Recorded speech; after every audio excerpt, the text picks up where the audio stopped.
अस्सलाम वालेकुम, मां सलाउद्दीन हमारे सीरिया सिंधी थाट्स क्लास 6 जी मैथमेटिक्स असांजी कंटिन्यू आहे। गुज़िरियल लेक्चर जे अंदरि असां 6 यूनिट जी 6.2 एक्सरसाइज कई हुईसीं, जंहिंमें प्रोपोर्शन पढ़ियो हुआसीं ऐं उन जी एक्सरसाइज खे कुझु ॾिठो हुआसीं। असां उन एग्जाम्पल्स बि पढ़िया हुआसीं।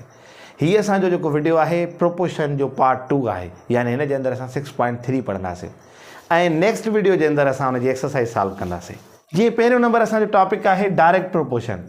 हाणे डायरेक्ट प्रोपोर्शन छा हूंदो आहे? यानी सुबतो तनासुब, यानी हिकिड़ी शइ वधे त ॿी बि शइ वधे, यानी सुबतो असरु करे ॿिए ते। जीअं असां हिकिड़ो मिसाल वठूं था पेंसिल्स जो, यानी हिकिड़ी शइ वधंदी त ॿी बि वधंदी, असां हिनखे डायरेक्ट प्रोपोर्शन चवंदा आहियूं। जीअं हिकु पेंसिल आहे 5 रुपया, हिकिड़ी पेंसिल 5 रुपया। हाणे पेंसिलियूं वधायूं था, 2 पेंसिलियूं घणा थींदा? 10 रुपया थींदा, यानी हिकिड़ी शइ वधी त ॿी बि शइ वधी। तव्हांजे साम्हूं चार्ट बि आहे, ईअं ई 3 पेंसिलियूं था खणूं त 3 पेंसिलियूं वधायूंसीं रक़म वधंदी 15 रुपया, पेंसिलियूं वधायूंसीं 4 कयूंसीं रक़म थींदी 20 रुपया। अहिड़े तरीक़े सां डायरेक्ट प्रोपोर्शन उहो हूंदा जॾहिं हिकिड़ी शइ वधे त ॿी बि शइ वधे।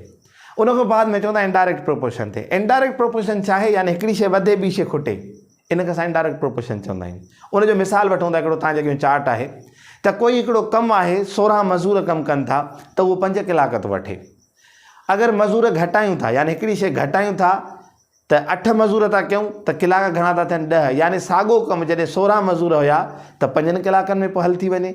हाणे 8 मज़ूर आहिनि, मज़ूर घटायासीं त ॾिसो कलाक वधी विया, 10 कलाक कमु हलंदो। अञा अगरि मज़ूर घटायूं था त टाइम अञा वधी वेंदो। यानी ॾिसो हिकिड़ी शइ खुटे थी, हिकिड़ी शइ घटिजे थी त ॿी शइ वधी थी वञे। यानी अहिड़े तरीक़े सां असां हिनखे इनवर्स प्रोपोर्शन चवंदा आहियूं। असां जॾहिं अॻिते हली वर्ड प्रॉब्लम्स कंदासीं त असांखे अंदाज़ो थी वेंदो त इहे डेली लाइफ में डायरेक्ट प्रोपोर्शन ऐं इनडायरेक्ट प्रोपोर्शन कीअं असांजे लाइफ में कमु थो अचे। हाणे डायरेक्ट प्रोपोर्शन जो असां हिकिड़ो एग्जाम्पल पढ़ंदासीं, तव्हांजे स्क्रीन ते ईंदो, उन खां पोइ असां उनखे हल कंदासीं बोर्ड ते। एग्जाम्पल जे तरफ़ वञण खां अॻु में मां तव्हांखे अॻु में ई चयुमि त रेशियो प्रोपोर्शन यानी डायरेक्ट इनवर्स या वर्ड प्रॉब्लम्स हूंदा आहिनि। वर्ड प्रॉब्लम यानी हिन जी सिंधी या न आहे त लफ़्ज़नि जो मसइलो। वर्ड प्रॉब्लम जो मतिलबु आहे त उन हिकिड़ो तव्हांखे हिकिड़ो मिसाल मिलियल हूंदी, हिकिड़ी ॻाल्हि मिलियल हूंदी, उन मां तव्हांखे पुट करिणो आहे, माना हिकिड़ो हुनजो मक़सदु आहे उहो अख़ज़ करिणो आहे, सम्झणो आहे। त वर्ड प्रॉब्लम जे अंदरि जॾहिं बि तव्हांखे टेस्टनि में अक्सर ईअं थींदो आहे त हिकिड़ा लेंदी असांखे क्वेश्चन्स मिलंदा आहिनि। अगरि तव्हां उनखे सही पढ़ी वियो न, उनजो अधु जवाबु तव्हांखे अॻु में अची वेंदो। अगरि तव्हां उनजी माना मक़सदु ऐं मफ़हूम खे न सम्झी सघियो, तव्हां अॻिते हिसाब में इलाही ग़लतियूं कंदव। इन जे करे असां इहा बि प्रैक्टिस कंदा हलंदासीं, कोशिशि कंदासीं त वर्ड प्रॉब्लम खे पढ़णु सम्झूं त हू जेका लिखत आहे या हुनजो मक़सदु ऐं कॉन्सेप्ट छा आहे। पहिरियों नंबर एग्जाम्पल तव्हांजे स्क्रीन ते साम्हूं आहे त इफ 20 metre cloth is use to make 4 dresses, how much cloth is required to make such 15 dresses. इन जो मतिलबु आहे त जेकॾहिं 20 मीटर कपिड़ो 4 ड्रेसिन ठाहिण में इस्तेमालु थिए थो, ॿुधायो त 15 ड्रेसिन में केतिरो कपिड़ो इस्तेमालु थींदो। हाणे असां छा कंदासीं? सोल्यूशन लिखंदासीं, पोइ उन जे अंदरि कहिड़ियूं कहिड़ियूं क्वांटिटीज़ इस्तेमालु कयूं आहिनि असां उहो डेटा में पहिरियों पुट कंदासीं। मिसाल पहिरियों हुयो ड्रेसियूं हुयूं ऐं क्लॉथ इन मीटर हुयो, असां उहो लिखंदासीं। 4 ड्रेसियूं हुयूं त कपिड़ो घणो पियो इस्तेमालु थिए? 20 मीटर। पोइ सवाल थो करे त अगरि 15 ड्रेसियूं हुजनि त असांखे कपिड़ो केतिरो रिक्वायर्ड आहे। यानी हाणे असां इहो ॾिसंदासीं त हे डायरेक्ट आहे या इनडायरेक्ट आहे। उहो कीअं? 4 ड्रेसियुनि में 20 मीटर कपिड़ो इस्तेमालु थिए थो। अगरि असां ड्रेसियूं वधायूं था, यानी ड्रेसियूं वधायूं था, यानी 15 था कयूं। हाणे 15 ड्रेसियुनि में कपिड़ो ज़ाहिरी ॻाल्हि आहे, 4 में 20 पियो खपे त 15 में अञा वधीक खपंदो। पोइ असां छा कंदासीं? सम्झी वेंदासीं त हे डायरेक्ट प्रोपोर्शन आहे। ऐं जॾहिं डायरेक्ट प्रोपोर्शन जी तव्हांखे ख़बर पइजी वञे त पोइ एरो 1 साइडेड यूज़ कबा आहिनि। जॾहिं असांजो डायरेक्ट प्रोपोर्शन हूंदो त एरो ॿई या मथे यूज़ कयो या ॿई हेठि कयो, यानी हिन जी डायरेक्शन इनवर्स न कंदव। ॿई एरोज़ असां हिकिड़ी डायरेक्शन में रखंदासीं, इनवर्स में न रखंदासीं त हिकिड़ो मथे वञे ॿियो हेठि वञे, न, ॿई हिकिड़े में। यानी मथे था कयो त ठीकु आहे, इहे हेठि था हिन जी डायरेक्शन कयो त ॿिन्ही जी डायरेक्शन तव्हांखे हेठि करणी आहे। हाणे हिन एरोज़ मां असां छा कंदासीं? इन मां असां डेटा ठाहींदासीं। कीअं? यानी पहिरियों कहिड़ो अंगु आहे असांजो? 4, यानी एरो हितां शुरू थो थिए, असां 4 लिखंदासीं। उन खां बाद में कहिड़ो अंगु आहे? यानी एरो किथे थो अचे? 15 ते, असां रेशो जी निशानी ॾींदासीं, पोइ 15 लिखंदासीं। असांखे ख़बर आहे त जेको प्रोपोर्शन हूंदो आहे 2 रेशोज़ जी भेट हूंदो आहे, यानी 2 रेशोज़ जे विच में हूंदो आहे। यानी हिकिड़ो रेशो असां ठाहे वियासीं, उन खां बाद में ॿियो ठाहींदासीं। ॾिसो ॿियो एरो किथां शुरू थो थिए? 20 खां। 20, पोइ रेशो जी निशानी, असांखे हिकिड़ी रक़म मालूम करणी आहे। असां गुज़िरियल एक्सरसाइज़ में सिखी आयासीं त जॾहिं असांजे हिकिड़ो नंबर यानी कोई हिकिड़ो नंबर गुम आहे असांजे हुन में प्रोपोर्शन में, त असां हुनखे कीअं मालूम कंदासीं। हाणे अॻिते असां उन ई तरीक़े सां हिनखे सॉल्व कंदासीं। असांखे ख़बर आहे त हे एक्सट्रीम टर्म आहिनि, हे मीन टर्म्स आहिनि। हाणे एक्स जेका आहे उहा एक्सट्रीम में आहे, असां छा कंदासीं, जिते एक्स आहे उहा एक्स कढींदासीं ॿाहिरि, पोइ ॾिसंदासीं त एक्स सां लिंक कहिड़ो अंग आहे, यानी एक्सट्रीम में ॿियो कहिड़ो अंग आहे 4, असां उहा पाण में लिखंदासीं। ऐं जेके मीन टर्म्स आहिनि उहे असां पाण में ज़र्ब कंदासीं।